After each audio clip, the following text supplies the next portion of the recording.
तो hi guys, welcome to your channel own pharmacy. तो guys, आज हम इस वीडियो में बात करेंगे कि जब आप पेपर देने जाओगे तो उसमें आपको क्या मिस्टेक्स नहीं करनी है, तो मतलब लिखना कैसे है पेपर। तो आइए शुरू करते हैं वीडियो को। तो गाइस, पहला पॉइंट है, आंसर शीट मिलते ही तुरंत लिखना स्टार्ट करें। लाइक उस पर अपना नेम, कोड्स, रोल नंबर। तो जैसे ही आपको आंसर शीट मिल जाती है तो बहुत सारे बच्चे होते हैं कि उस पर टाइम वेस्ट करते हैं, कि उसके देखते हैं बार बार या उसके आगे पीछे, मतलब कुछ लिखते नहीं है। तो उसमें एंट्रीज फिल करने के लिए आती हैं बहुत सारी। तो आप जैसे नाम हो गया, कोड हो गए, paper code, answer sheet code, roll number हो गया, अपना कॉलेज का नाम हो गया, ब्रांच का नाम हो गया। तो पहले आप उसको मतलब पूरी कॉपी के जितनी भी एंट्रीज हैं उसको फिल कर लें, जिससे आपका टाइम भी बचेगा और आगे आपको पेपर करने के लिए और टाइम भी मिलेगा। ठीक है। सेकंड पॉइंट, लाइन खींचें या पहले से ही लाइन वाली कॉपी आती है। देखिए, दो तरह की कॉपी आती हैं। किसी कॉलेज में आती है, जैसे एक पर हो, जैसे मान लीजिए ये है, ये कॉपी है। तो आपको अगर लाइन खींची नहीं आती है मान लीजिए, तो आपको ऐसे लाइन खींचनी है उस पर, इस साइड भी और सेकंड साइड भी, इस साइड भी। ठीक है, दोनों साइड लाइन खींचनी है। बट किसी किसी ज़्यादातर मैंने देखा है ज़्यादातर कॉलेजों में कि लाइन वाली कॉपी ही से आती हैं। ठीक है। थर्ड पॉइंट, स्टार्टिंग बहुत ही अच्छी तरह से करें, बेटर हैंड राइटिंग। तो गाइज, आपने भी सुना होगा, first impression is last impression. तो आप भी सोचिए, जब आप शुरू में ही टीचर को दिखा देंगे कि आप पे लिखना बहुत अच्छी तरह से आता है, आपकी हैंड राइटिंग बिल्कुल बहुत ही बढ़िया है, तो टीचर भी आगे लीनियंसी प्रोवाइड करेगा कॉपी चेक करने में। बिकॉज आपके हैंड राइटिंग ही मतलब वो खुश हो जाएगा कि बच्चे ने अच्छा लिखा है। ठीक है। Fourth point, keep in mind that B copy नहीं मिलती। तो गाइज, आपको एक बात बता दूं मैं, कोई भी बी कॉपी नहीं मिलती है पेपर्स में, नहीं सप्लीमेंट मिलता है, मतलब कुछ नहीं। आपको एक एक कॉपी दी गई है, उसी में ही आपको पूरा पेपर लिखना पड़ेगा। अप्रॉक्स 32 या 36 पेजेस की कॉपी होती है वो। ज़्यादातर 32 पेजों की कॉपी होती है, पर कहीं कहीं 36 की भी होती है। तो आपको पूरा पेपर इन 32 और 36 पेजों में ही लिखना होगा। ठीक है। नेक्स्ट, क्वेश्चंस को बार बार ना पढ़ें, टोटली टाइम वेस्टेज। देखिए, बहुत सारे बच्चे होते हैं कि बार बार उस क्वेश्चन को ही पढ़े जाते हैं और कोई उससे कुछ फ़ायदा होने वाला नहीं है। This is totally time wastage. ठीक है। क्योंकि आप जब क्वेश्चन करने जाओगे, जब भी आप पढ़ोगे क्वेश्चन, तो बार बार पढ़ने से फ़ायदा क्या है। अब देखिए, जो ये यूज है 15-20 मिनट एज ए बोनस, तो जो आपने यहाँ टाइम बचाया और आपने ये यहाँ टाइम बचाया है, ठीक है, इसको आप यहाँ यूटिलाइज करिए लिखने में। Six point, try to write answer in point. देखो गाइस, ये सबसे बड़ी मिस्टेक करते हैं यहाँ बच्चे, क्योंकि फर्स्ट सेमेस्टर होता है तो इतना नहीं पता होता है किसी भी बच्चे को कि कैसे लिखना है या कैसे कॉपी में करना है। तो आप जो बच्चे होते हैं ना, वो पैराग्राफ में लिखते हैं।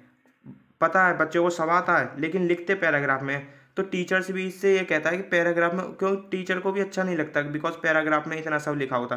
तो आप ज़्यादा से ज़्यादा कोशिश करिए पॉइंट में लिखने की। ठीक है, पॉइंट में लिखिए। और देखिए, मेन पॉइंट अंडरलाइन करें। मेन पॉइंट जो, जैसे मान लीजिए किसी क्वेश्चन है, उसमें जो आपको मेन पॉइंट लग रहा है कि ये सिर्फ स्पेसिफिक इसी क्वेश्चन के लिए है, तो उसको मेन अंडरलाइन करें आप। ठीक है। अभी मैं आपको दिखाऊंगा एक क्वेश्चन लिख करके कैसे लिखना है, क्या करना है सब। ठीक है। Eight point, diagram picture must है। कभी भी बनाएं, कुछ भी बनाएं लाइक उससे रिलेटेड। ठीक है। मतलब डायग्राम तो फार्मेसी में मेन है ही है, ये बात आप ध्यान रख लीजिए। अभी से 8th सेमेस्टर तक काफ़ी काम आएगा आपके।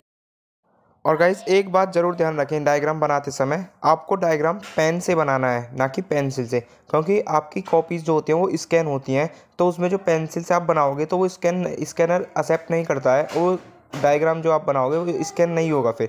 ठीक है। तो आप डायग्राम पेन से बनाएं ऑलवेज। ठीक है। 9th पॉइंट हमारा, try to start new question from new page for long and short but when the page is filled more than half.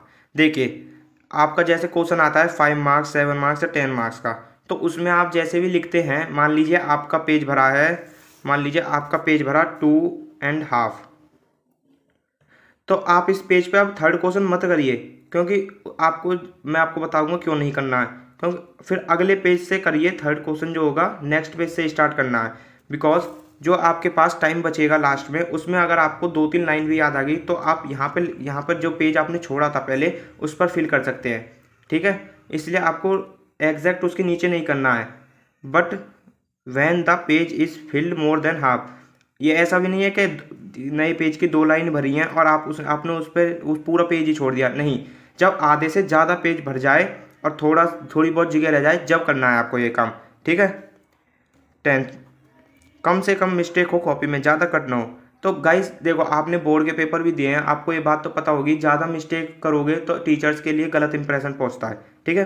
तो कॉपी में हमेशा ध्यान रखना कि कम से कम कट हो, मिस्टेक बिल्कुल ना हो, ठीक है। 11 point, try to attempt all questions, अगर नहीं आ रहा है तो उससे रिलेटेड लिखें। तो देखिए गाइस, आपको एक बात तो जरूर करनी है, try to attempt all question, ज़्यादातर सारे क्वेश्चन ही आपको अटेम्प्ट करने हैं। अगर आ नहीं रहा है आप पे तो उससे रिलेटेड लिखिए, बट रिलेटेड लिखो उससे, पर छोड़ो मत क्वेश्चन को खाली, ठीक है। And last thing, always keep in mind that you have only 3 hours to do your exam. आपको केवल 3 आवर्स ही मिलते हैं पूरे एग्जाम को करने के लिए। अब आपको ये देखना है 3 आवर्स आप कैसे यूटिलाइज करते हैं अपने पेपर के लिए। और देखिए गाइस, ये मिस्टेक आपको बिल्कुल नहीं करनी है। जैसे कोई बच्चे होते हैं कि रुपए लगाए आते हैं, तो दिस इज़ इलीगल, ठीक है गाइस, ये बात ध्यान रखना, ये इलीगल है, क्योंकि आप AKTU यूनिवर्सिटी का एग्ज़ाम दे रहे हैं या किसी और यूनिवर्सिटी का एग्ज़ाम दे रहे हैं। सेकंड पॉइंट, ज़्यादा बड़ा मार्जिन नहीं होना चाहिए। तो बच्चे क्या होते हैं, ज़्यादा से ज़्यादा मान लीजिए आपने एक क्वेश्चन करा, उसके नीचे आपने 3 या 4 लाइन छोड़ दी, तो ये टोटली रॉन्ग होता है, बिकॉज टीचर इससे गलत इंप्रेशन जाता है। आपने मार्जिन नहीं ज़्यादा छोड़ना है, ज़्यादा ज़्यादा 1 लाइन, ओके। थर्ड, बल्कि फॉर्मेट गलत, आपको मैंने पहले ही बता दिया वीडियो में, बल्कि फॉर्मेट नहीं क्रिएट करना है, आपको पॉइंट टू पॉइंट लिखना है और एग्जैक्ट आंसर के अकॉर्डिंग लिखना है। ये नहीं कि आपने कुछ भी लिख दिया। और देखिए 4th पॉइंट वही कह रहा है, कुछ भी उल्टा सीधा ना लिखें, ठीक है, पॉइंट टू पॉइंट लिखें, उससे रिलेटेड लिख दें, ये चल जाएगा थोड़ा बहुत, बट ये नहीं कि पूछा लंग्स है लिख ब्रेन के बारे में रहे, ऐसा नहीं, ठीक है। तो आइए गाइस, अब मैं आपको दिखाता हूँ एक क्वेश्चन लिख करके कैसे लिखना है। देखिए, अब कुछ कॉपी ऐसे आती है, मान लीजिए ऐसे लाइन बनी आती हैं और दूसरी साइड नहीं है, तो मैंने पहले से ही ड्रॉ कर लिया है लाइन, ठीक है। अब जैसे आपको क्वेश्चन लिखना है, define expectorant with suitable example, तो आपको आंसर डालना है अगली लाइन में और फिर लिखना है, जैसे जो भी आपका आंसर होगा वो इतने, मतलब ये 2 नंबर के लिए बताया मैंने, ज़्यादा से ज़्यादा 5 या 6 लाइन।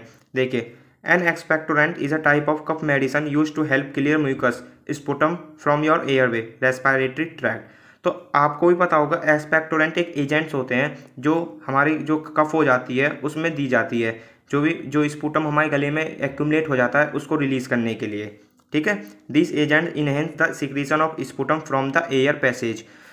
जो भी मैंने बताया आपको स्पुटम को रिलीज करने के लिए जाते हैं, ये स्पुटम के सिक्रीशन को इनहेंस कर देती हैं, ठीक है। बट अब आप एक बात ध्यान रखें, हमेशा एग्जाम्पल आपको जरूरी लिखना है, क्योंकि 2 मार्क्स में एग्जाम्पल बहुत इंपॉर्टेंट हो जाता है, ठीक है। देन आपको फिर क्वेश्चन 2 स्टार्ट करना है, क्योंकि ये इतना बहुत है आपके लिए। और लाइन का मस्ट ध्यान रखें, हैंड राइटिंग मस्ट, ठीक है गाइस। और गाइस, आपको कुछ भी प्रॉब्लम हो किसी भी सब्जेक्ट से रिलेटेड या किसी टॉपिक से रिलेटेड, आप मुझे कमेंट सेक्शन में बता सकते हैं।